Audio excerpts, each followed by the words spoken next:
The Third Eye by Lobsang Rampa. Chapter 1. Early Days at Home. Oi, oi, 4 years old and can't stay on a horse. You will never make a man. What will your noble father say? With this, old Sue gave the pony and luckless rider a hearty thwack across the hindquarters and spat in the dust. The golden roofs and domes of the Patola gleamed in the brilliant sunshine.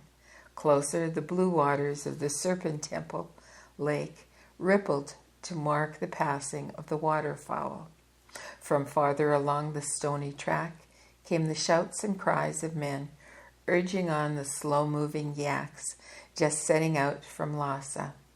From nearby came the chest-shaking boom, boom, boom of the deep brass trumpets as monk musicians practiced in the fields away from the crowds. But I had no time for such everyday commonplace things. Mine was the serious task of staying on my very reluctant pony. Nakim had other things in mind. He wanted to be free of his rider, free to graze and roll and kick his feet in the air. Old Sue was a grim and forbidding taskmaster. All his life he had been stern and hard, and now as guardian and riding instructor to a small boy of 4, his patience often gave way under the strain. One of the men of calm, he and others had been picked for his size and strength. Nearly 7 feet tall he was, and broad with it. Heavily padded shoulders increased his apparent breadth. In eastern Tibet there was a district where men are usually tall and strong.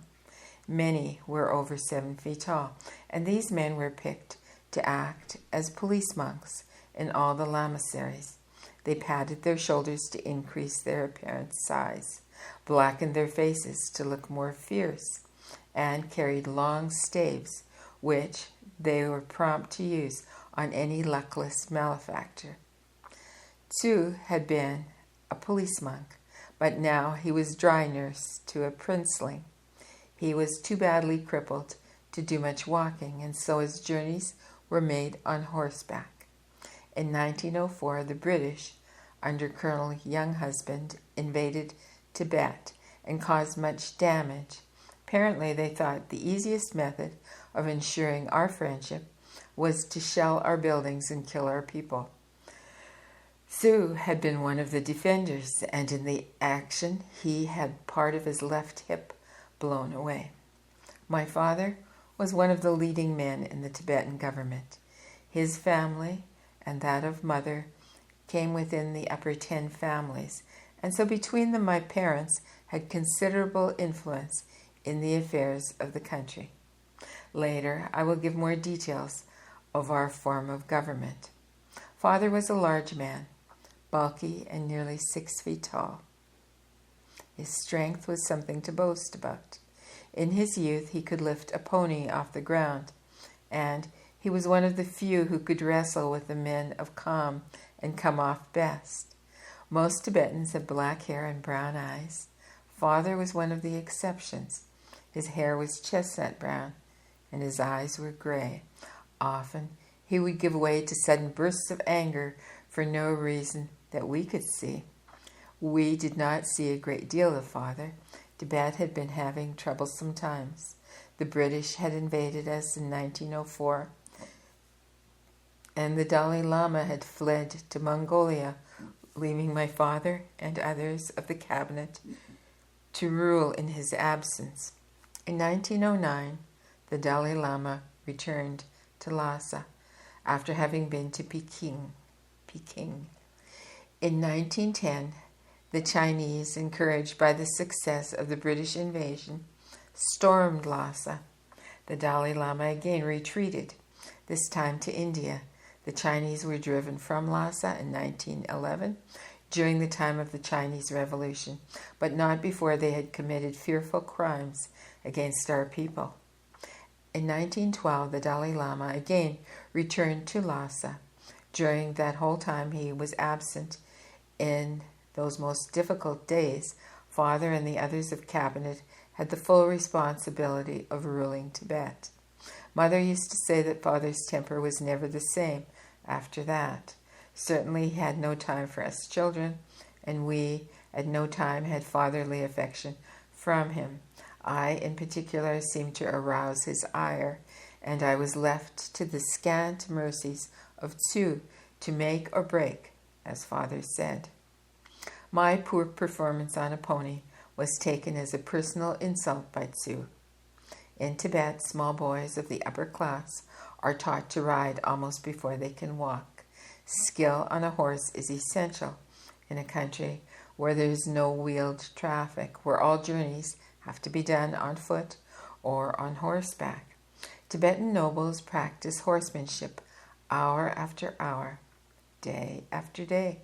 They can stand on the narrow wooden saddle of a galloping horse and shoot first with a rifle at a moving target and then change to bow and arrow. Sometimes skilled riders will gallop across the plains in formation and change horses by jumping from saddle to saddle. I, at 4 years of age, found it difficult to stay in one saddle. My pony, Nakim, was shaggy and had a long tail. His narrow head was intelligent. He knew an astonishing number of ways in which to unseat an unsure rider. A favorite trick of his was to have a short run forward and then stop dead, lower his head. As I slid helplessly forward over his neck and onto his head, he would raise it with a jerk so that I turned a complete somersault before hitting the ground. Then he would stand and look at me with smug complacency. Tibetans never ride at a trot. The ponies are small and the riders look ridiculous on a trotting pony. Most times a gentle amble is fast enough, with the gallop kept for exercise. Tibet was a theocratic country. We had no desire for the progress of the outside world. Progress in quotes. We wanted only to be able to meditate and to overcome the limitations of the flesh. Our wise men had long realized that the West had coveted the riches of Tibet and knew that when foreigners came in, peace went out. Now the arrival of the communists in Tibet has proved that to be correct. My home was in Lhasa, in the fashionable district of Lingkor, at the side of the ring road which goes all around Lhasa, and in the shadow of the peak. There are 3 circles of roads, and the outer road, Lingkor, is much used by pilgrims. Like all houses in Lhasa, at the time I was born, ours was 2 stories high, at the side facing the road. No one must look down on the Dalai Lama, so the limit is 2 stories. As the height ban really applies only to 1 procession a year, many houses have an easily dismantled wooden structure on their flat roofs for 11 months or so. Our house was made of stone and had been built for many years. It was in the form of a hollow square with a large internal courtyard. Our animals used to live on the ground floor, and we lived upstairs. We were fortunate in having a flight of stone steps leading from the ground. Most Tibetan houses have a ladder, or in the peasant cottages, a notched pole, which one uses at dire risk to one's shins. These notched poles became very slippery indeed with use. Hands covered with yak butter transferred it to the pole, and the peasant who forgot made a rapid descent to the floor below. In 1910, during the Chinese invasion, our house had been partly wrecked, and the inner wall of the building was demolished. Father had it rebuilt, 4 stories high. It did not overlook the ring, and we could not look over the head of the Dalai Lama when in procession, so there were no complaints. The gate, which gave entrance to our central courtyard, was heavy and black with age. The Chinese invaders had not been able to force its solid wooden beams, so they had broken down a wall instead. Just above this entrance was the office of the steward. He could see all who entered or left. He engaged and dismissed staff and saw the household was run efficiently. Here, at his window, as the sunset trumpets blared from the monasteries, came the beggars of Lhasa to receive a meal to sustain them through the darkness of the night. All the leading nobles made provision for the poor of their district.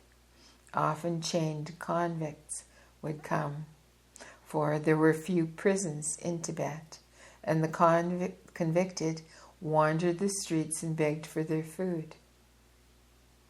In Tibet, convicts are not scorned or looked upon as pariahs. We realized that most of us would be convicts if we were found out, so those who were unfortunate were treated reasonably. 2 monks lived in rooms to the right of the steward.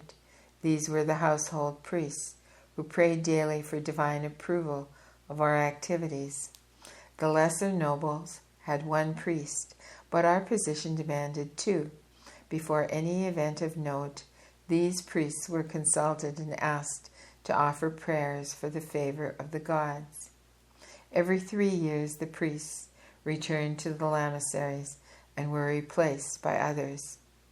In each wing of our house, there was a chapel. Always the butter lamps were kept burning before the carved wooden altar. The 7 bowls of holy water were cleaned and replenished several times a day. They had to be clean, as the gods might want to come and drink from them. The priests were well fed, eating the same food as the family, so that they could pray better and tell the gods that our food was good.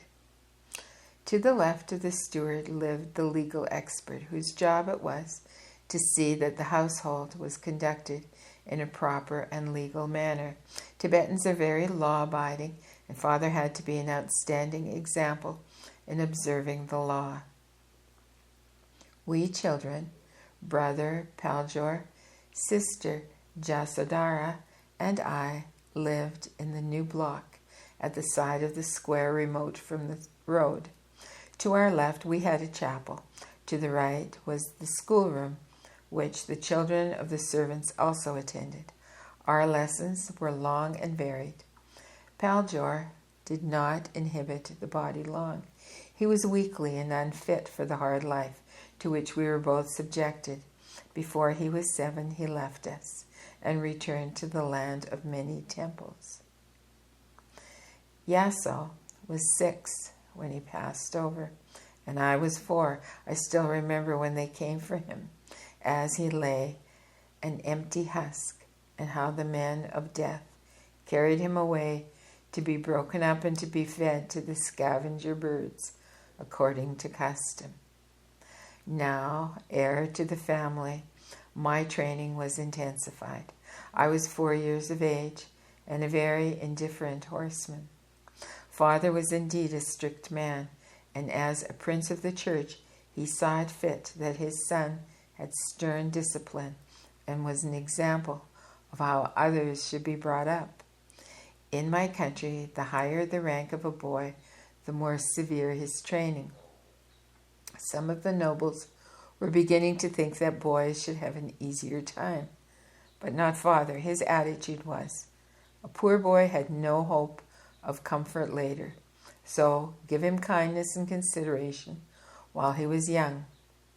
The higher class boy had all the riches and comforts to expect in later years, so be quite brutal with him during childhood and youth, so that he should experience hardship and show consideration for others. This also was the official attitude of the country.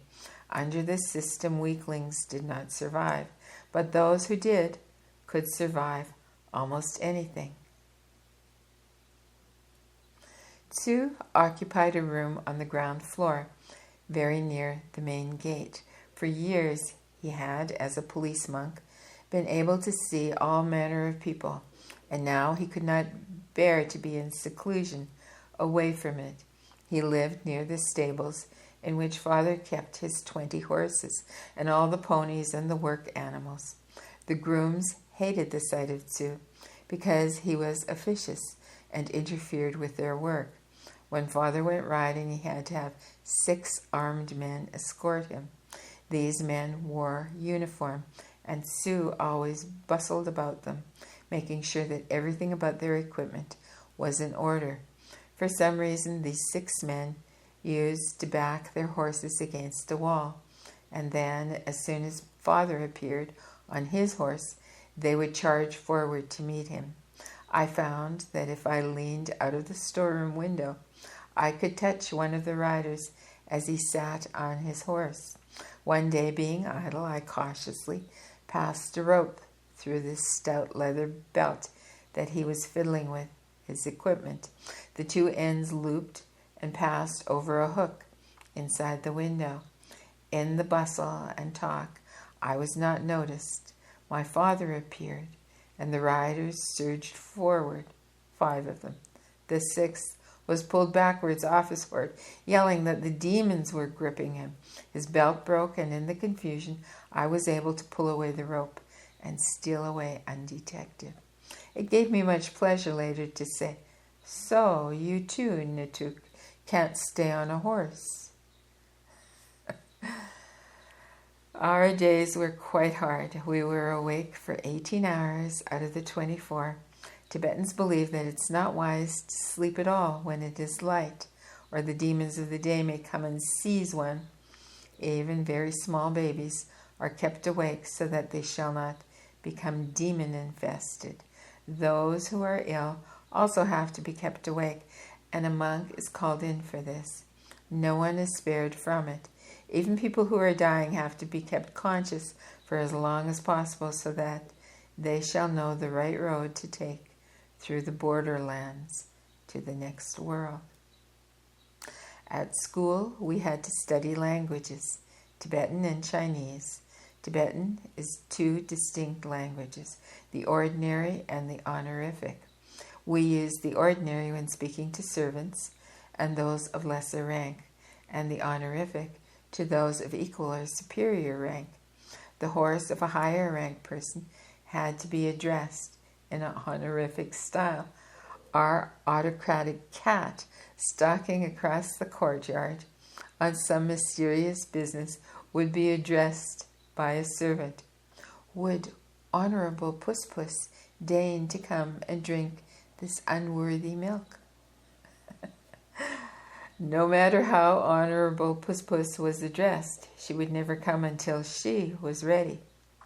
Our schoolroom was quite large, and at times it had been used as a refectory for visiting monks, but since the new buildings were finished, that particular room had been made into a school for the estate. Altogether, there were about 60 children attending. We sat cross-legged on the floor at a table or a long bench, which was about 18 inches high.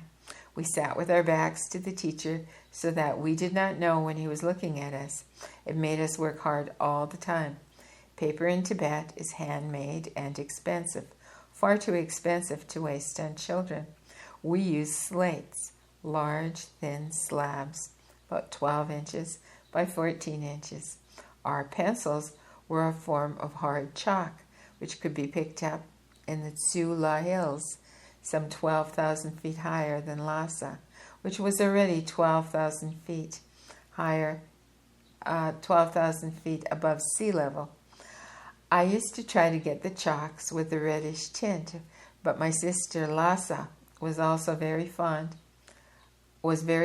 of a soft purple. We could obtain quite a number of colors: reds, yellows, blues, and greens. Some of the colors, I believe, were due to the presence of metallic ores in the soft chalk base. Whatever the cause, we were glad to have them.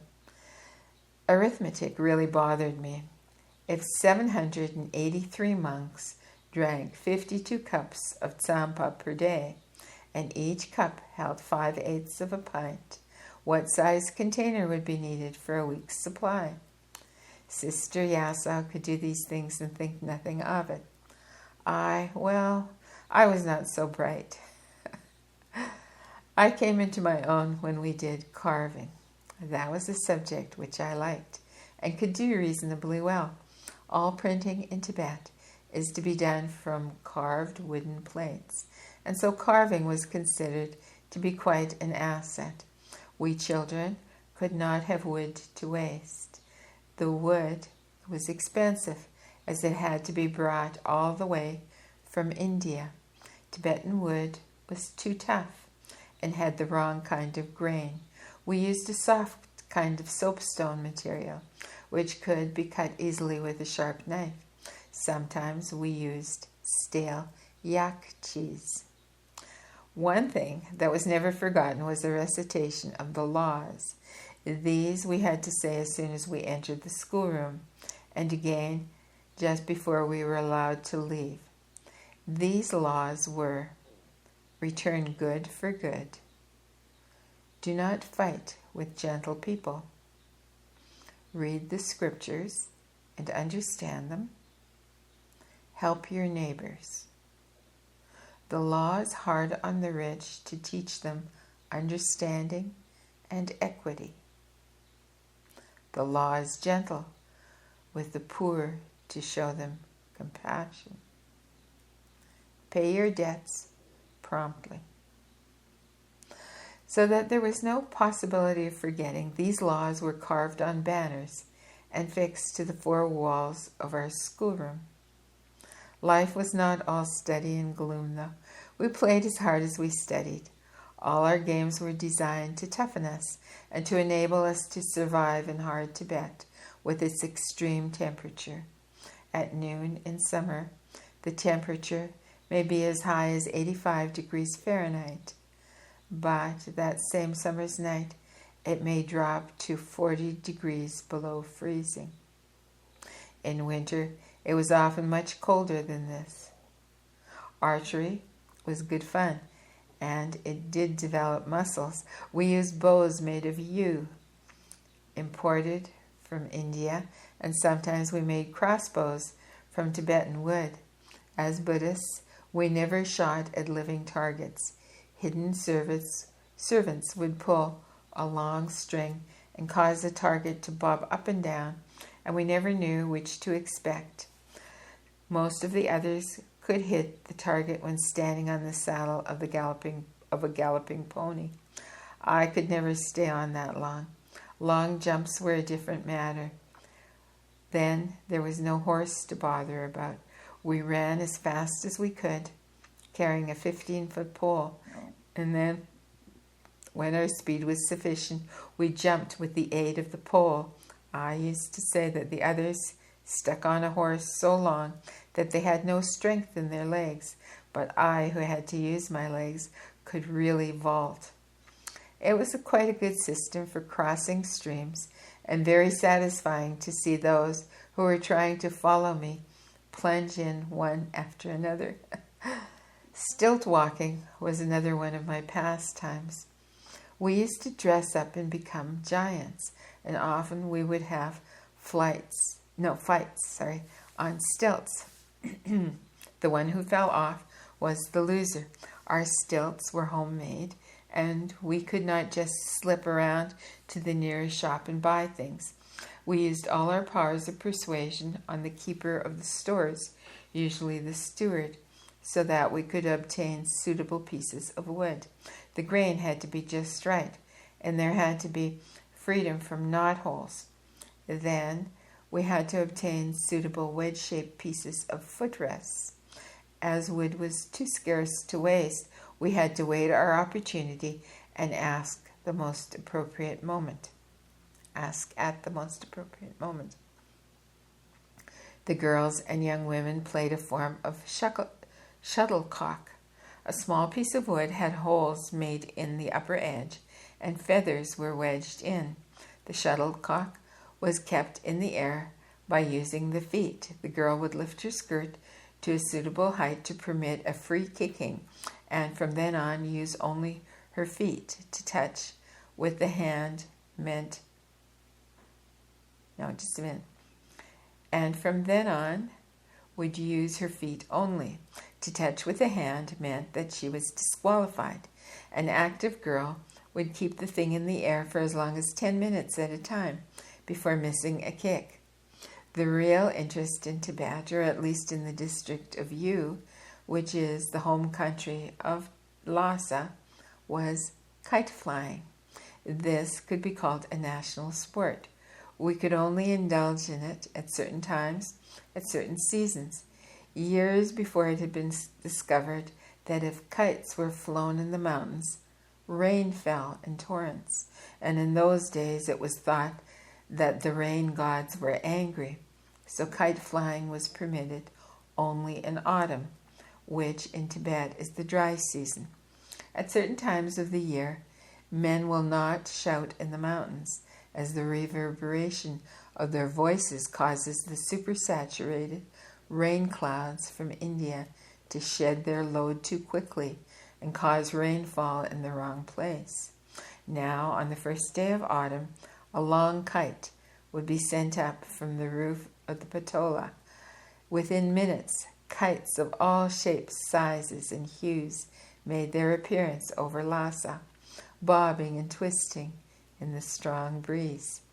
I love kite flying, and I saw too that my kite was one of the first to soar upwards. We all made our own kites, usually with a bamboo framework, and almost always covered with a fine silk. We had no difficulty in obtaining a good quality material. It was a point of honor for the household that the kite should be of the finest class. Of box form, we frequently fitted them with a ferocious dragon head and with wings and tail. We had battles in which we tried to bring down the kites of our rivals. We stuck shards of broken glass to the kite string and covered part of the cord with glue powdered with broken glass in the hope of being able to cut the strings of others and so capture the falling kite. Sometimes we used to steal out at night and send our kite aloft with little butter lamps inside the head and body. Perhaps the eyes would glow red and the body would show different colors against the dark night sky. We particularly liked it when the huge yak caravans were expected from the Lobsang district. In our childish innocence, we thought that the ignorant natives from far distant places would not know about such modern inventions as our kites, so we used to set out to frighten some wits into them. One device of ours was to put 3 different shells into the kite in a certain way so that when the wind blew into them, they would produce a weird wailing sound. We likened it to the fire-breathing dragons shrieking in the night, and we hoped that its effect on the traders would be salutary. We had many a delicious tingle along our spines as we thought of these men lying frightened in their bedrolls as our kites bobbed above. Although I did not know it at this time, my play with kites was to stand me in good stead in later life, when I actually flew in them. Now it was but a game, although an exciting one. We had one game which could have been quite dangerous. We made quite large kites, big things about 7 or 8 feet square, with wings projecting from 2 sides. We used to lay these on level ground near a ravine, where there was a particularly strong updraft of air. We would mount our ponies with one end of the cord looped around the waist, and then we would gallop off as fast as our ponies could move. Up into the air jumped the kite, soaring higher and higher until it met this particular updraft. There would be a jerk, and the rider would be lifted straight off his pony, perhaps 10 feet in the air, and sink swaying slowly to the earth.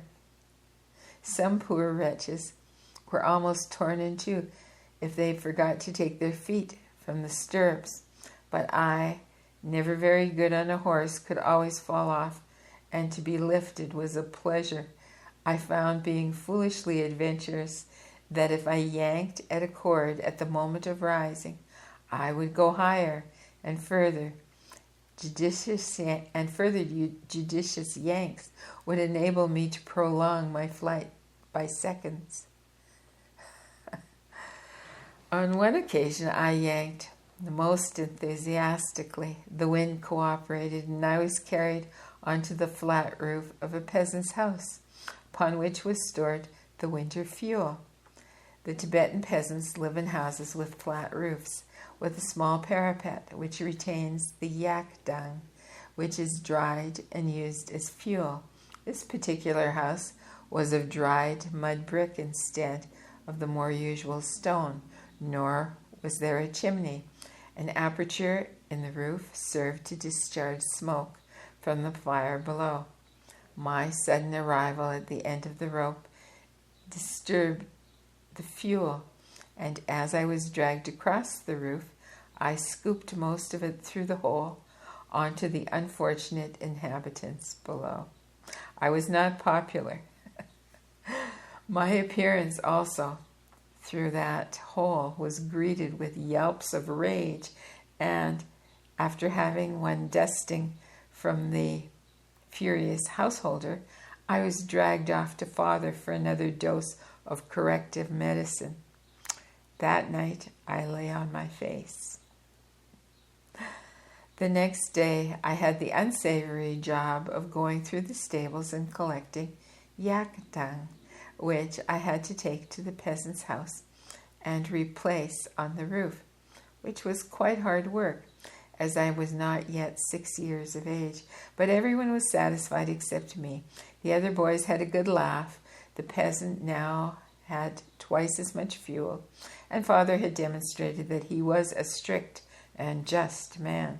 And I spent the next night on my face as well, and I was not sore with horse riding. It may be thought that all this was very hard treatment, but Tibet has no place for weaklings. Lhasa is 12,000 feet above sea level, and with extremes of temperature. Other districts are higher, and the conditions are even more arduous, and weaklings could very easily imperil others. For this reason, and not because of cruel intent, training was strict. At the higher altitudes, people dip newborn babies in icy streams to test if they are strong enough to be allowed to live. Quite often, I have seen little processions approaching such a stream, perhaps 17,000 feet above the sea. At its banks, the procession will stop and the grandmother will take the baby. Around her will be grouped the family, the father, the mother, the close relatives, and the baby will be undressed, and the grandmother will stoop and immerse the little body in the water, so that only the head and the mouth are exposed to the air. In the bitter cold, the baby turns red, then blue, and its cries approach to stop. It looks dead, but grandmother has much experience of such things, and the little one is lifted from the water, dried and dressed.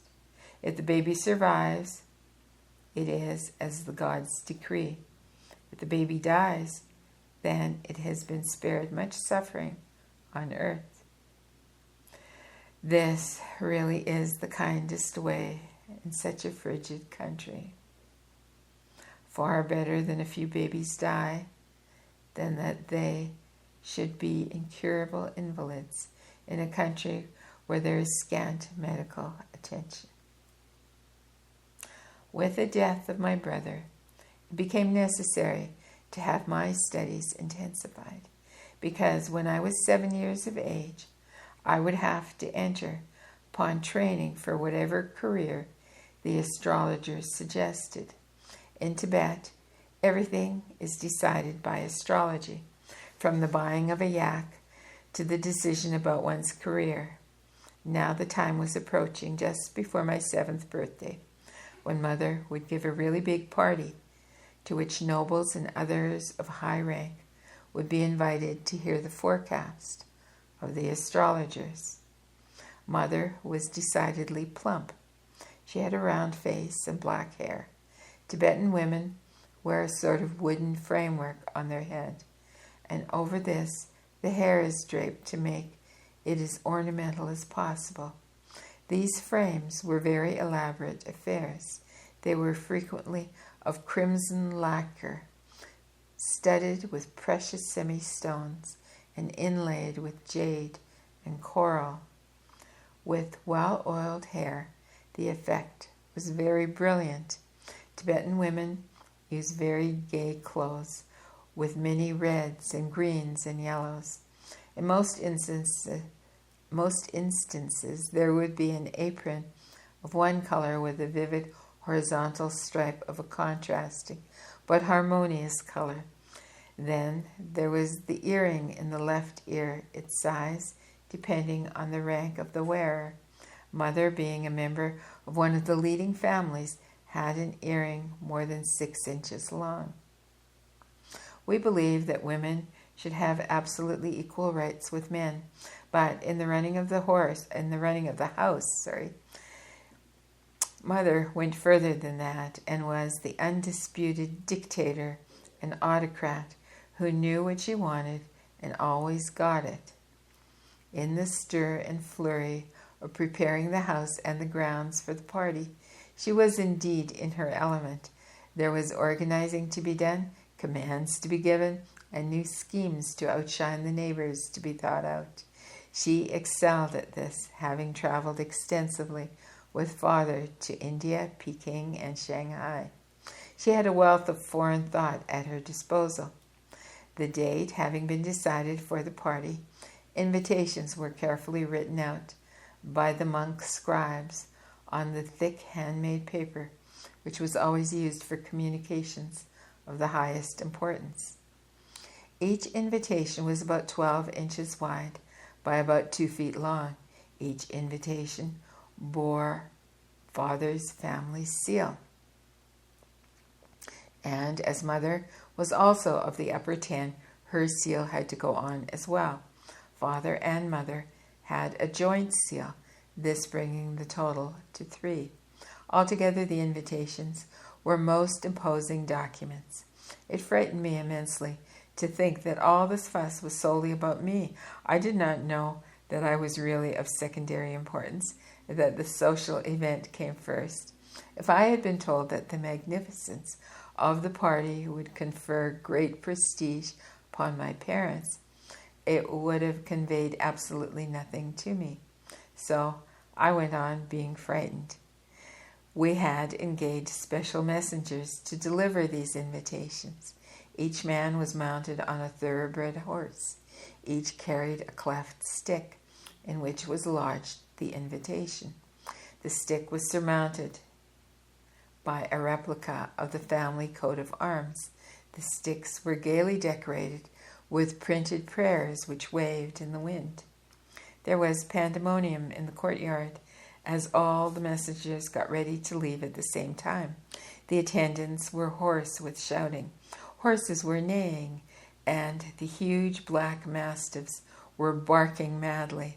There was a last-minute gulping of Tibetan beer before the mugs were put down with a clatter as the ponderous main gates rumbled open and the troop of men with the wild yells galloped out. In Tibet, messengers deliver a written message, but also give an oral version, which may be quite different. In days of long ago, bandits would waylay messengers and act upon the written message, perhaps attacking an ill-defended house or procession.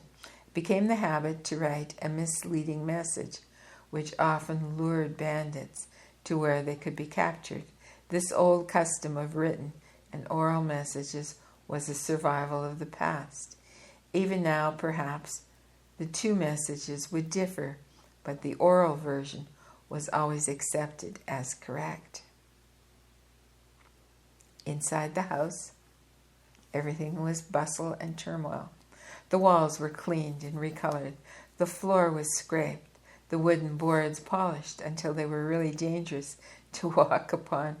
The carved wooden altars in the main rooms were polished and re-lacquered, and many new butter lamps were put in use. Some of these lamps were gold, some were silver, but they were all polished so much that it was difficult to see which was which. All the time, Mother and the head steward were hurrying around, criticizing here and ordering there, generally giving the servants a miserable time. We had more than 50 servants at a time, and others were engaged for the forthcoming occasion. They were all kept busy, but they all worked at will. Even the courtyard was scraped until the stones shone as if newly quarried. The spaces between them were filled with colored material to add to the gap appearance. When all was done, the unfortunate servants were called before Mother and commanded to wear only the cleanest of clean clothes. In the kitchens, there was tremendous activity. Food was being prepared in enormous quantities. Tibet is a natural refrigerator. Food can be prepared and kept for an almost indefinite time. The climate is very, very cold and dry with it. But even when the temperature rises, the dryness keeps stored food good. Meat will keep for about a year, while grain keeps for hundreds of years. Buddhists do not kill, so the only meat available is from animals which have fallen over cliffs or been killed by accident. Our larders were well stocked with such meat. There are butchers in Tibet, but they are an untouchable caste, and the more orthodox families do not deal with them at all. Mother had decided to give the gifts a rare and expensive treat. She was going to give them preserved rhododendron blooms. Weeks before, servants had ridden out from the courtyard to go to the foothills of the Himalaya, where the choicest blooms were to be found. In our country, rhododendron trees grow to a huge size with an astonishing variety of colors and scents. Those blooms, which have not quite reached maturity, are picked and most carefully washed. Carefully because if there's any bruising, the preserve will be ruined. Then each flower is immersed in a mixture of water and honey in a large glass jar, with special care to avoid trapping any air. The jar is sealed, and every day for weeks after, the jars are placed in the sunlight and turned at regular intervals so that all parts of the flowers are adequately exposed to the light. The flower grows slowly and becomes filled with nectar manufactured from the honey water. Some people like to expose the flower to the air for a few days before eating so that it dries and becomes a little crisp, but without losing flavor or appearance. These people also sprinkle a little sugar on the petals to imitate snow. Father grumbled about the expense of these preserves. "We could have bought 10 yak with calves for what you have spent on these pretty flowers," he said. Mother's reply was typical of women. "Don't be a fool. We must make a show, and anyhow, this is my side of the house." Another delicacy was shark's fin. This was brought from China, sliced up and made into soup. Someone had said that shark's fin soup is the world's greatest gastronomical treat. To me, the stuff tasted terrible. It was an ordeal to swallow it, especially as by the time it reached Tibet, the original shark owner would not have recognized it. To state it mildly, it was slightly off. That, to some, seemed to enhance the flavor. My favorite was a succulent young bamboo shoot. also brought from China. These could be cooked in various ways, but I preferred them raw with just a dab of salt. My choice was just the newly opened yellow-green ends. I am afraid that many shoots before cooking lost their ends in a manner at which the cook could only guess and not prove. Rather a pity, because the cook also preferred them that way. Cooks in Tibet are men. Women are no good at stirring tsampa or making exact mixtures. Women take a handful of this, a slap in a lump of that, and season it with the hope that it will be right. Men are more thorough, more painstaking, and so better cooks. Women are all right for dusting, talking, and of course for a few other things, but not for making tsampa though. Tsampa is the main food of Tibetans. Some people live on tsampa and tea from their very first meal in life to their last. It is made from barley, which is roasted to a nice, crisp golden brown. Then the barley kernels are cracked so that the flour is exposed, and then it is roasted again. This flour is then put in a bowl, and the hot buttered tea is added. The mixture is stirred until it attains the consistency of dough. Salt, borax, and yak butter are added to taste. The result, tsampa, can be rolled into slabs, made into buns, or even molded into decorative shapes. Tsampa is a monotonous stuff alone, but it really is a very compact, concentrated food which will sustain life at all altitudes and under all conditions. While some servants were making tsampa, others were making butter. Our butter-making methods could not be condemned on hygienic grounds. Our churns were large goatskin bags with the hair inside. They were filled with yak or goat milk, and the neck was then twisted, turned over, trying to make it leak-proof. The whole thing was then bumped up and down until the butter was formed. We had a special butter-making floor, which had stone protuberances about 18 inches high. The bags full of milk were lifted and dropped on these protuberances, which had the effect of churning the milk. It was monotonous to see and hear perhaps 10 servants lifting and dropping these bags. Hour after hour, there was the indrawn aha as the bag was lifted, and the squashy zunk as it was dropped. Sometimes a carelessly handled or an old bag would burst. I remember one really hefty fellow who was showing off his strength. He was working twice as fast as anyone else, and the veins were standing out on his neck with the exertion. Someone said, "You are getting old, Timon. You are slowing up." Timon grunted with rage and grasped the neck of the bag. In his mighty hands, he lifted it and he dropped the bag down, but his strength had done its work. The bag dropped, but Timon still had his hands and neck in the air. Square on the stone protuberance dropped the bag. Up shot a column of half-formed butter, straight into the face of the stupefied Timon as it went, into the mouth, the eyes, the ears, the hair, running down his body, covering him with 12 to 15 gallons of golden slush. Mother, attracted by the noise, rushed in. It was the only time I've known her to be speechless. It may have been rage at the loss of the butter, or because she thought the poor fellow was choking, but she ripped off the torn goatskin and thwacked poor Timon over the head with it. He lost his footing on the slippery floor and dropped into the spreading butter mess. Clumsy workers such as Timon could ruin the butter. If they were careless when plunging the bags on the protruding stones, they could cause the hair inside the bags to tear loose and become mixed with the butter. No one minded picking a dozen or two hairs out of the butter, but whole wads of it was frowned upon.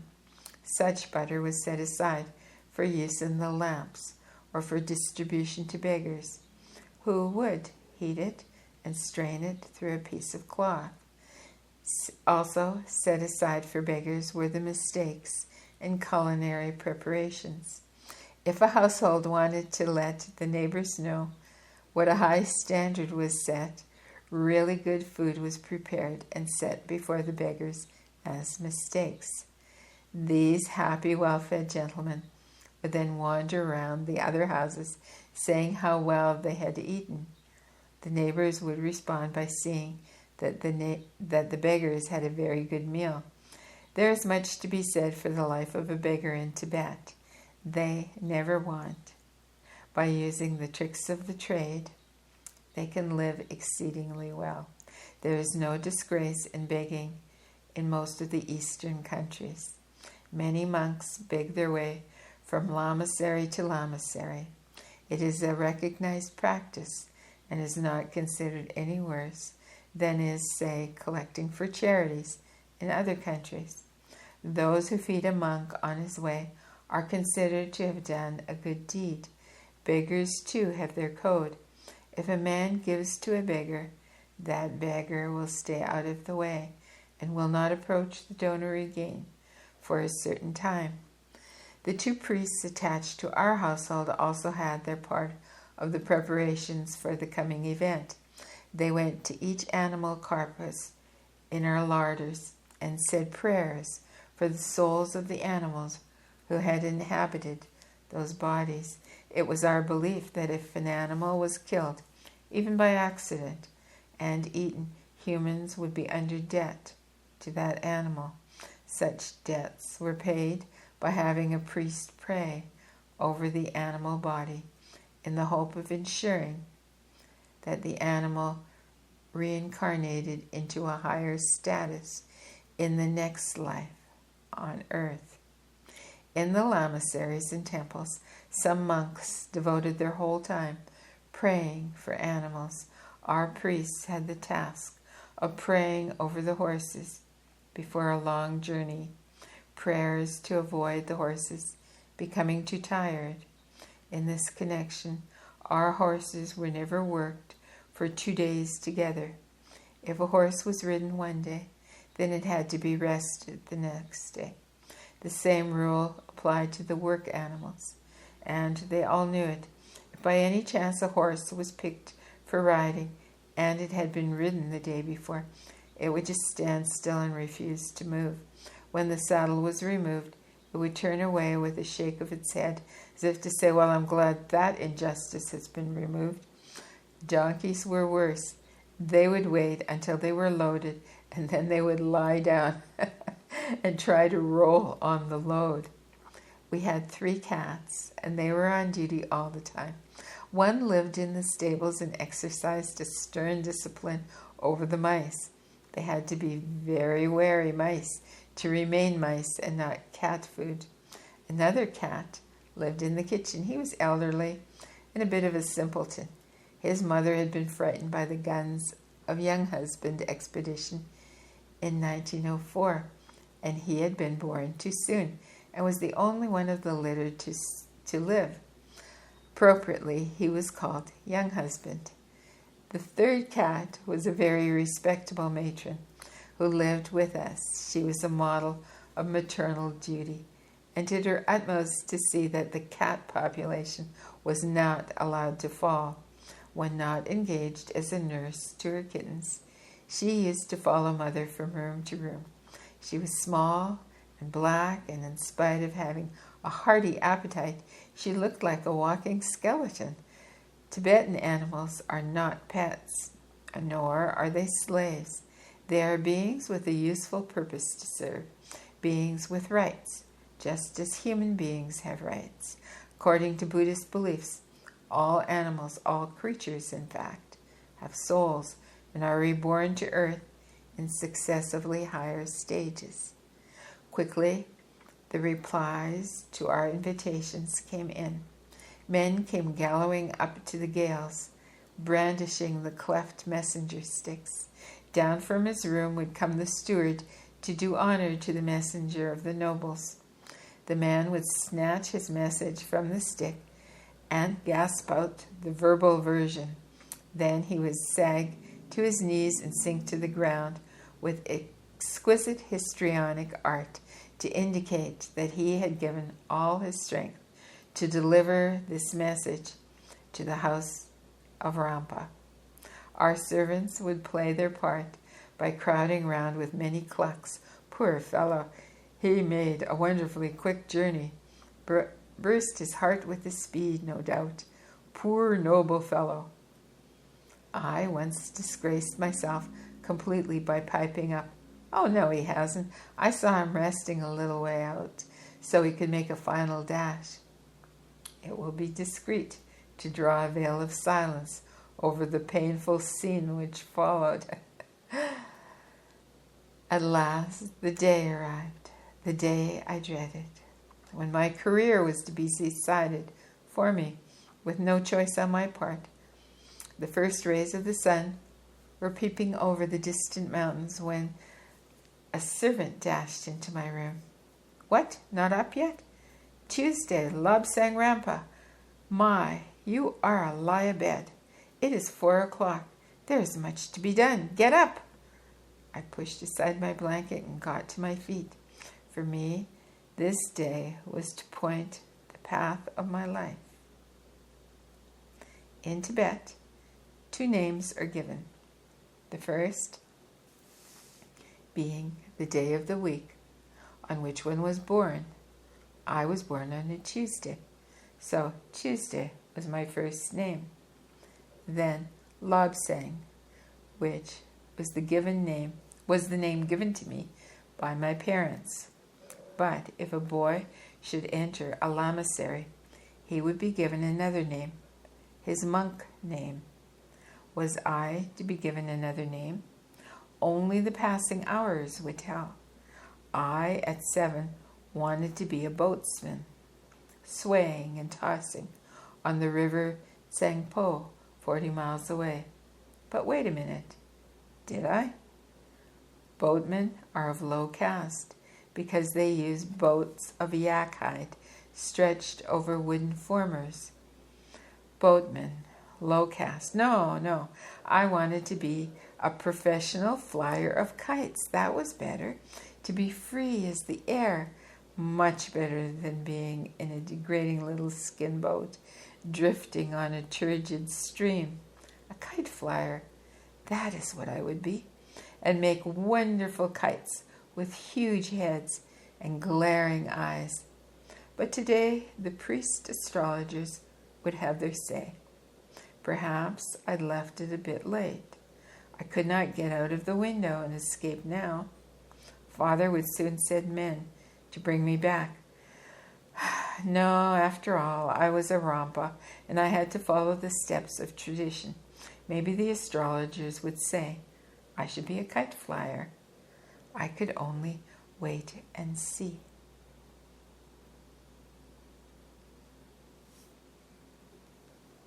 And that concludes Chapter 1. Chapter 2 is entitled The End of My Childhood. So, I hope you're enjoying this, and I hope you'll join me for the next chapter. Please like and subscribe. Till soon.